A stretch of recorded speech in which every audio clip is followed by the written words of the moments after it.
Hello student, today we will discuss remaining part of the Bohr atomic theory and some most important questions of the Bohr atomic theory. Limitation of the Bohr atomic theory, first limitation is it does not explain the spectra of the multi-electron species. Multi-electron species क्या होती है student? जैसे कि He, helium की अगर हम बात करते हैं तो देखो हीलियम में अब यहाँ पर कितने होंगे, 2 इलेक्ट्रॉन होंगे। हीलियम में कितने होती हैं, 2, एटॉमिक नंबर 2 है, तो यहाँ पर कितने इलेक्ट्रॉन होंगे, 1s2, यानी 2 इलेक्ट्रॉन, तो ये मल्टी इलेक्ट्रॉन हो गया। ठीक है, हम उसके लिए बात नहीं करेंगे। यानी अगर मैं लिथियम की बात करूँ तो लिथियम जो है इसके होते हैं 3, यानी 1s2, 2s1, यहाँ पर देखो 3 इलेक्ट्रॉन स्पीसीज़, यानी ये जो है मल्टी इलेक्ट्रॉन स्पीसीज़ के लिए वैलिड नहीं है। इट वैलिड ओनली था सिंगल इलेक्ट्रॉन। देखो हीलियम में अगर पॉजिटिव चार्ज है, यानी हीलियम का एटॉमिक नंबर हम बात करेंगे 2 और पॉजिटिव चार्ज होता है तो 1 माइनस करेंगे तो आपको क्या मिल जाएगा, 1, यानी सिंगल इलेक्ट्रॉन स्पीसीज़ आ गई। इसी तरह से आप लिथियम में बात करेंगे तो लिथियम का देखो स्टूडेंट 3 होता है, 2 पॉजिटिव चार्ज, इसका मतलब 2 इलेक्ट्रॉन लॉस हुआ है।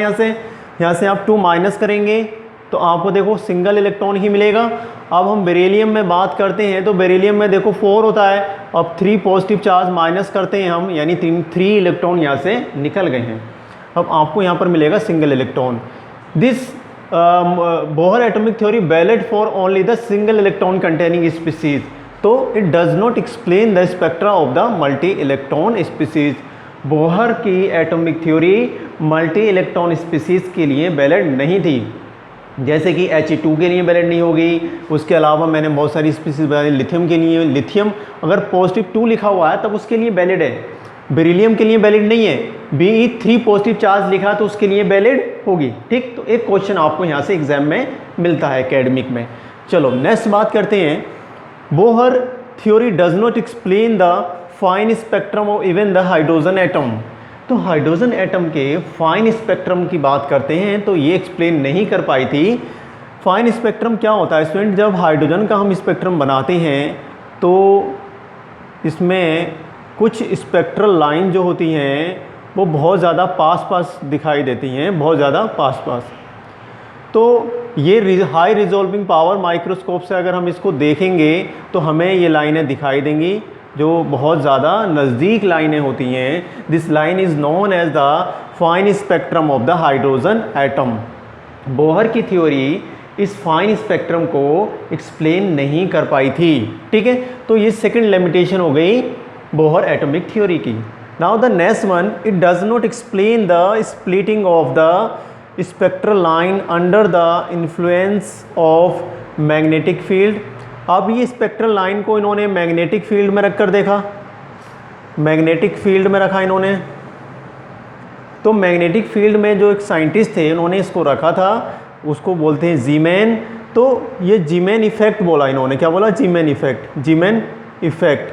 ठीक है, तो मैग्नेटिक फील्ड में जो भी ये लाइनें अपना इफेक्ट शो कर रही थी, जीमैन इफेक्ट, ये डिटेल में हमने नहीं पढ़ना है, हमारे सिलेबस में नहीं है। एंड इलेक्ट्रिक फील्ड में रखने पर स्टार्क ने देखा कि वहाँ पे कुछ ये इफेक्ट शो कर रही थी। तो इन दोनों बातों को इसने नहीं बताया था, जीमैन और स्टार्क ने इनको बताया। जीमैन इफेक्ट और स्टार्क इफेक्ट हमने डिटेल में स्टडी नहीं करना, बस हमने ये बताना है लिमिटेशन में कि जीमैन इफेक्ट और स्टार्क इफेक्ट को इलेक्ट्रिक मैग्नेटिक फील्ड में ये लाइनें जो बन रही थी, स्प्लिटिंग जो हो रही थी, जो लाइनों की क्या हो रही थी, रखने पर टूट जा रही थी, स्प्लिट हो रही थी, उसके बारे में ये नहीं बता पाया था बोहर। ठीक है, now the last one, Bohr theory is not in agreement with the Heisenberg uncertainty principle, जो कि हम आगे डिस्कस करेंगे। हीजनबर्ग का अनसर्टेनिटी प्रिंसिपल, इसके बारे में बोहर की एटॉमिक थ्योरी कुछ भी नहीं बता पाई थी। ठीक है, तो यहाँ पर हमने कुछ लिमिटेशन की जो बात करी है, आपके एग्ज़ाम में ये क्वेश्चन मिलता है, यहाँ से कोई ना कोई क्वेश्चन MCQs में मिलेगा या फिर आपको 2 या 1 मार्क में क्वेश्चन मिलेगा। ये जो पॉइंट है काफ़ी इंपॉर्टेंट पॉइंट है, इनको आप अच्छे से नोट डाउन कीजिए।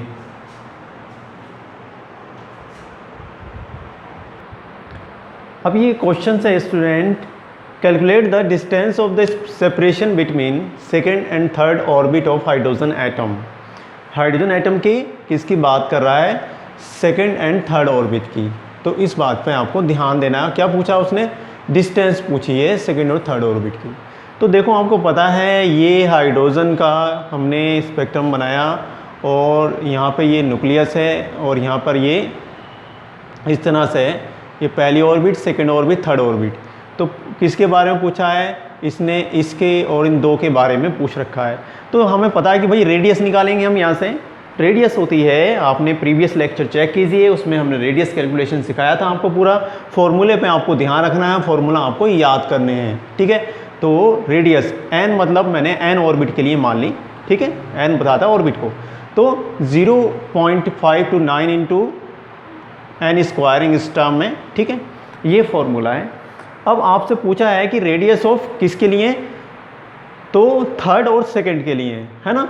तो थर्ड में से सेकंड आप माइनस करेंगे, यानी 0.529 इंटू 3 स्क्वायर माइनस 2 का स्क्वायर, तभी तो आप डिस्टेंस निकाल पाएंगे। भाई यहाँ से यहाँ तक की डिस्टेंस पूछ रहा है, तो हम यहाँ से यहाँ तक की डिस्टेंस माइनस करके तो बता पाएंगे कितनी रेडियस होगी यहाँ तक की टोटल।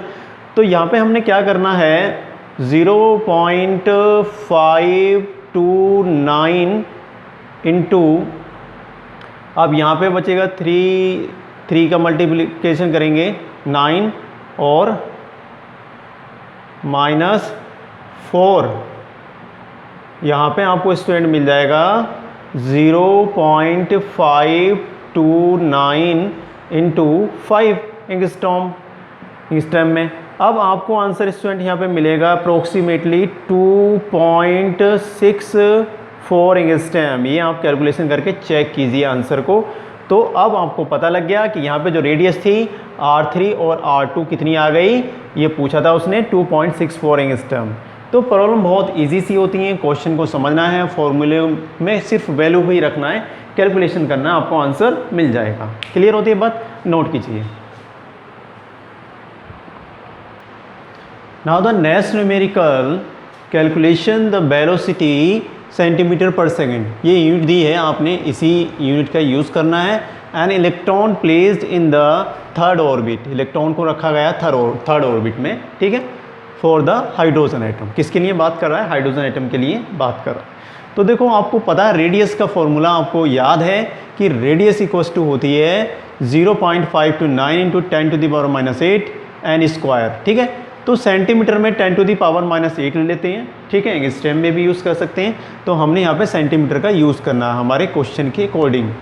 तो ये फॉर्मूला आपको ध्यान रखना है। अब इसमें थर्ड ऑर्बिट यानी n की जगह हम लिखेंगे थर्ड, ठीक। तो जब आप इसका कैलकुलेशन करेंगे तो यहाँ पे जो रेडियस मिलेगी थर्ड ऑर्बिट के लिए वो आपको स्टूडेंट मिल जाएगी 4.761 इंटू 10⁻⁸ सेंटीमीटर।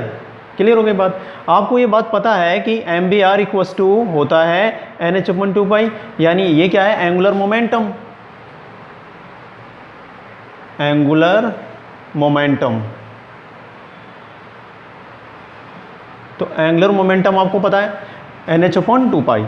आपको निकालना क्या है, वेलोसिटी। हाँ, उससे पूछा है वेलोसिटी, तो वेलोसिटी NH/2π MBR, ठीक। यहाँ से आपने वेलोसिटी को निकाल लेना है, तो ये नीचे जाएगा।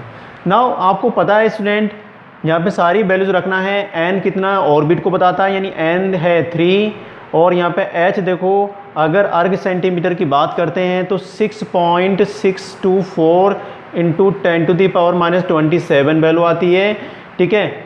पाई की वैल्यू सबको पता है स्टूडेंट 3.14 रखेंगे आप।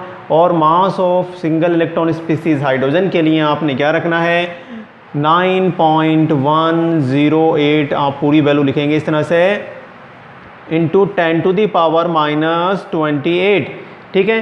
ग्राम में यूज़ कर रहे हैं हम।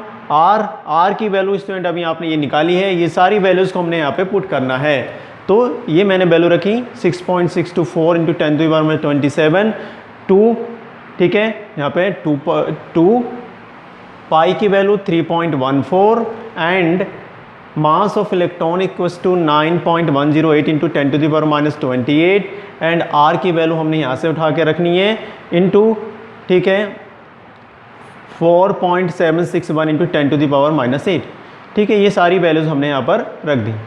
अब स्टूडेंट जब कैलकुलेशन करेंगे, आप करके देखेंगे तो आपको आंसर मिलेगा 0.729 इंटू 10⁸ सेंटीमीटर पर सेकेंड, ठीक है। तो ये आपको करेक्ट आंसर यहाँ पर मिल जाता है। तो इस तरह की प्रॉब्लम्स आपको सॉल्व करना है, ठीक है, यहाँ तक नोट कर लीजिए।